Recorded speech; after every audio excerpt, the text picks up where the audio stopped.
বাংলাদেশে বজ্রপাত এখন এক নীরব ঘাতকের নাম। আবহাওয়া অধিদপ্তরের তথ্য বলছে শুধু এ বছরই এখন পর্যন্ত প্রাণ হারিয়েছেন ৭২ জন, যার মধ্যে ২৬ এপ্রিল একদিনই মৃত্যু হয়েছে ১৪ জনের।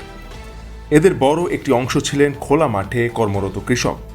বজ্রপাত থামানো অসম্ভব হলেও জীবন বাঁচানো সম্ভব, আর এর জন্য বিশেষজ্ঞরা গুরুত্ব দিচ্ছেন একটি সহজ সূত্রের উপর, যার নাম ৩০-৩০ নিয়ম।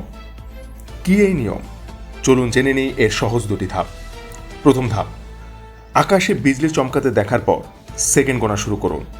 যদি ৩০ সেকেন্ডের মধ্যেই বজ্রপাতের শব্দ শোনা যায়, তবে বুঝবেন বিপদ একদম কাছে।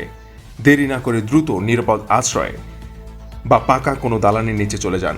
দ্বিতীয় ধাপ, ঘরে ঢোকার পর শেষবার বজ্রধ্বনি শোনার অন্তত ৩০ মিনিট পর্যন্ত বাইরে বের হবেন না। এ ব্যাপারে আবহাওয়াবিদ ডক্টর আবুল কালাম মল্লিক বলেছেন, প্রথম ৩০ সেকেন্ড বিপদ কতটা কাছে তা বোঝায়, আর পরের ৩০ মিনিট নিশ্চিত করে যে ঝুঁকি কেটে গেছে।